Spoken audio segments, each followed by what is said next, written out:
मित्रांनो, सध्या मार्केटमध्ये एका स्टॉकचं नाव सगळीकडे गाजतंय। कमेंटमध्ये तर आम्हाला दर 4 कमेंट मागे एक तरी कमेंट याच स्टॉकच्या नावाची असते। नक्की या स्टॉकमध्ये असं काय आहे की ज्यामुळे या स्टॉकबद्दल एवढी चर्चा होतीये? जवळपास सगळ्यांनाच या स्टॉकबद्दल माहिती करून घ्यायची आहे किंवा जाणून घ्यायचं आहे। तो स्टॉक आहे ट्रायडंट लिमिटेड। बरेच जण या स्टॉकमध्ये कदाचित अडकले असावेत आणि आता काय करावं हे त्यांना समजत नसावं असं आम्हाला वाटतंय। त्या सगळ्यांसाठी हा खास व्हिडिओ आहे आणि आजपासून पैसा पाणीची स्टॉकवर बोलू काही ही खास सिरीज आम्ही सुरू करतोय। यामध्ये तुम्हाला अनेक स्टॉकचे संपूर्ण विश्लेषण आम्ही तुम्हाला देणार आहोत।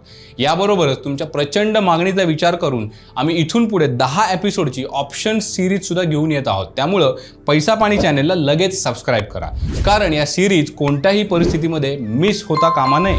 चला तर मग आज बोलूयात तुम्ही सांगितले त्या ट्रायडंट या स्टॉकवर।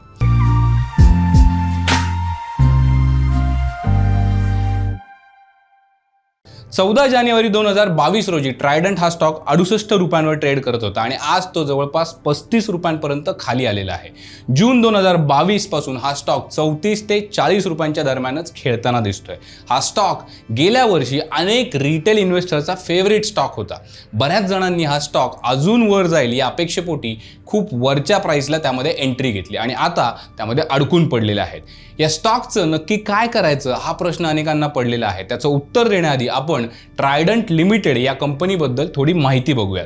तुम्ही कंपनीत जेव्हा पैसे लावत असतात त्या अगोदर ती कंपनी काय करते हे शोधलं पाहिजे आणि बऱ्याच जणांना ते करता येत नाही किंवा ते न करता लोक आधी पैसे लावतात आणि मग कंपनीची माहिती काढतात। तर ट्रायडंट बद्दल जर बोलायचं झालं तर ही कंपनी आपण घरामध्ये जे टॉवेल्स, नॅपकिन्स, बेडशीट्स हे जे वापरतो ते बनवतात। याबरोबरच पेपर, कापडासाठी जे यार्न जे असतात त्या गोष्टी सुद्धा कंपनी बनवते। ट्रायडंट ही जगातील सगळ्यात मोठी व्हीट स्ट्रॉ बेस्ड पेपर बनवणारी कंपनी आहे। कंपनीची केमिकल डिव्हिजन सुद्धा आहे आणि त्याच्या अंडर कंपनी सल्फ्युरिक ॲसिडचे उत्पादन सुद्धा करते। याशिवाय कंपनीचे स्वतःचे पॉवर प्लांट सुद्धा आहेत, ज्यातनं जनरेट झालेली पॉवर जी आहे ती कंपनी आपल्यासाठीच वापरते। कंपनीचा ट्रायसेफ नावाचा डिटर्जंट सुद्धा आहे। या कंपनीच्या स्पर्धक कंपन्या जर सांगायच्या तर त्यामध्ये Raymond, Welspun India, Garware tech, Jindal world wide, go fashion, Swan energy यांची नावं घेता येतील। परंतु जर मार्केट कॅपिटलचा विचार केला तर ट्रायडंट ही सगळ्यात मोठी कंपनी आहे। कंपनीचे मॅन्युफॅक्चरिंग प्लांट जे आहेत ते पंजाबमधील बर्नाला येथे आणि मध्य प्रदेशातील बुधी येथे आहेत। कंपनीच्या शेअर होल्डर्सचा जर पॅटर्न बघितलं तर प्रमोटर्सकडे आजही 72%, जवळपास 73% स्टेक आहेत। FIIकडे साधारण 2.5% आसपास स्टेक आहे। DIIकडे सध्या 0.05% स्टेक आहे। पब्लिककडे 22.65% स्टेक आहे आणि इतर जे आहेत ते साधारणपणे 1.75-76% असं त्याचं डिव्हिजन आहे। गेल्या काही वर्षामध्ये कंपनीच्या सेल्समध्ये म्हणावी तशी ग्रोथ झालेली दिसत नाहीये आणि आणखी एक काळजीची गोष्ट म्हणजे कंपनीचा जो प्रॉफिट मार्जिन आहे तो कमी होताना दिसतोय। डिसेंबर 2021 पर्यंत 20% जास्त असलेला हा मार्जिन आता सप्टेंबर 2022 मध्ये 10% पर्यंत खाली आलेला आहे। येत्या काळामध्ये कंपनी आपल्या केमिकल डिव्हिजनचं एक्सपान्शन करणार आहे। सध्याच्या कॅपॅसिटी एवढीच नवीन प्लांटची कॅपॅसिटी असेल।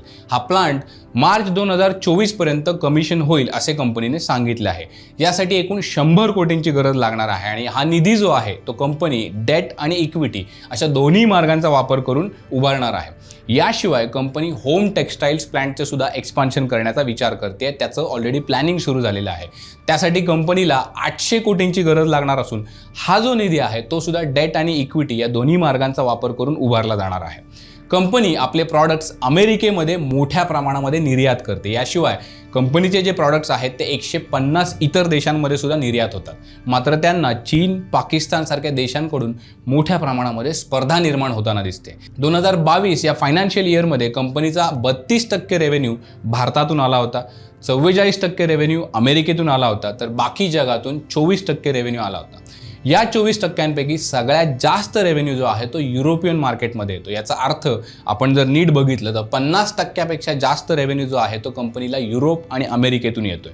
याच वेळी अमेरिका आणि युरोपमध्ये महागाईमुळे कंझ्युमर इकॉनॉमीवर मोठा परिणाम होत आहे। ही सध्याची परिस्थिती आहे।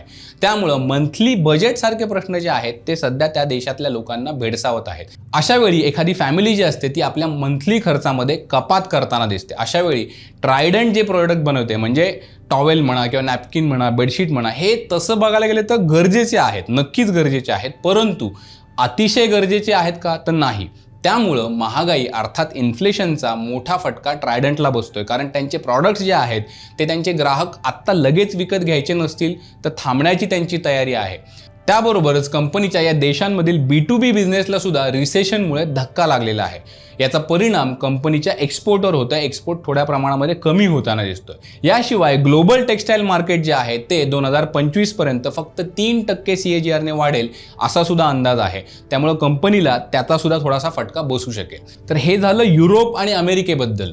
पण भारत सरकार सुद्धा टेक्सटाईल सेक्टरबद्दल बरीच धोरणे राबवत आहे. या सेक्टरमध्ये फॉरेन डायरेक्ट इन्व्हेस्टमेंट म्हणजेच FDIला सरकारनं परवानगी दिलेली आहे. मिनिस्ट्री ऑफ टेक्सटाईलने 2024 पर्यंत नवी टेक्सटाईल पॉलिसी लॉन्च केली आहे आणि ती जर योग्य रीतीने राबवली गेली तर त्याचा थेट फायदा जो आहे तो भारतातल्या टेक्सटाईल कंपन्यांना होऊ शकतो आणि साहजिकच ट्रायडंटला सुद्धा होऊ शकतो. काही इन्व्हेस्टरचं असं म्हणणं आहे की ही कंपनी मार्केट लीडर आहे, त्यामुळे अशा वेळी कमी किमतीमध्ये स्टॉक घेणं कधी चांगलं आहे, लॉंग टर्मला ते उपयोगाचं ठरेल. तर दुसरीकडे काही इन्व्हेस्टर असंही म्हणतात की कंपनीमध्ये गेल्या काही महिन्यामध्ये जी डेव्हलपमेंट होताना दिसते किंवा झाली आहे त्यामुळं कंपनीच्या काही गोष्टींमध्ये अनिश्चितता निर्माण झाली आहे, एक अनसर्टन्टी निर्माण झालेली आहे. त्यामुळं कंपनीचा रेव्हेन्यू मार्जिन, प्रॉफिट मार्जिन यावर परिणाम होऊ शकतो. याच कारणांमुळे या स्टॉकमध्ये एवढं मोठं करेक्शन झालेलं आपल्याला दिसतंय. 68 रुपयावरनं स्टॉक आता 35 रुपयापर्यंत खाली आलेला आहे. जेव्हा मार्केट बेरिश असतं त्याचा सगळ्यात मोठा फटका हा स्मॉल स्केल कंपन्यांना बसतो, कारण मार्केट करेक्शन होत असताना या स्मॉल स्केल कंपन्यांचे जे वीक पॉईंट आहेत ते इग्नोर होण्याऐवजी हायलाईट होत असतात. कदाचित असंच काहीसं ट्रायडंटबद्दल झालं असावं असं सुद्धा हे इन्व्हेस्टर म्हणत आहेत. हे झालं सगळं कंपनीच्या माहितीबद्दल.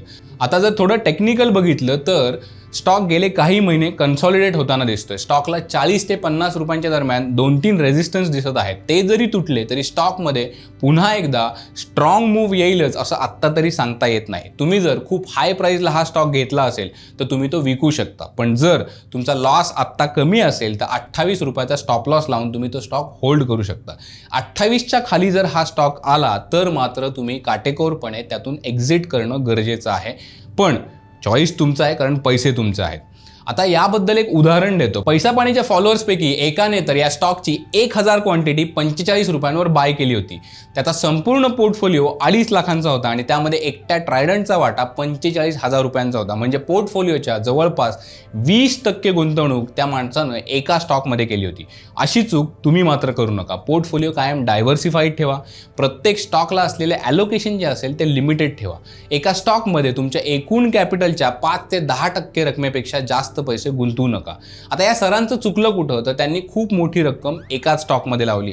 तो स्टॉक जेव्हा पडायला लागला तेव्हा साहजिकच त्यात नुकसान सुद्धा मोठं दिसू लागलं, कारण त्यांची क्वांटिटी मोठी होती आणि नुकसान जेव्हा मोठं दिसलं तेव्हा लॉस बुक करायला त्यांचं मन धजावत नव्हतं. स्टॉक तर काही हालत नव्हता, लॉस सुद्धा दिसतोय, 45,000चं कॅपिटल सुद्धा अडकून पडलंय, दुसरं काही खरेदी सुद्धा करता येईना, अशा विचित्र कात्रीमध्ये ते सापडले होते. अखेर त्यांनी थोडे थोडे करून हा स्टॉक पूर्णपणे विकून टाकला आणि आपलं कॅपिटल मोकळं करून घेतलं. स्टॉकमध्ये त्यांना 6-7 हजार रुपयांचा लॉस झाला, परंतु एकूण 37-38 हजार रुपयांचं कॅपिटल जे आहे ते त्यांचं मोकळं झालं. ते वापरून आता ते इतर स्टॉक विकत घेऊ शकतात, त्यामध्ये प्रॉफिट कमावू शकतात आणि हा जो झालेला लॉस आहे तो भरून काढू शकतात. इतके दिवस तो लॉस बघून बघून त्यांना दुसरा स्टॉक घेण्याची इच्छा असून सुद्धा तसं करता येत नव्हतं. आता मात्र त्यांना तशी करण्याची गरज भासणार नाही. असेच तुमच्यापैकी अनेकांचे झाले असण्याची शक्यता आहे. तर योग्य निर्णय घ्या आणि पुढे जा. तर मित्रांनो, हा होता अनेक रिटेल इन्व्हेस्टर जिथे अडकले आहेत त्या ट्रायडंट लिमिटेड या स्टॉकबद्दलचा सविस्तर विश्लेषण करणारा व्हिडिओ. स्टॉकवर बोलू काय या सिरीजला तुमचे भरभरून प्रेम आम्हाला हवं आहे. यासाठी आत्ताच कमेंट करून तुम्हाला कोणत्या स्टॉकचं विश्लेषण हवं आहे ते आम्हाला कमेंटमध्ये सांगा. हा व्हिडिओ सुद्धा लाईक करा, नोटिफिकेशन बेल दाबायला अजिबात विसरू नका. सध्यासाठी थांबूयात, पाहत राहा पैसा पाणी.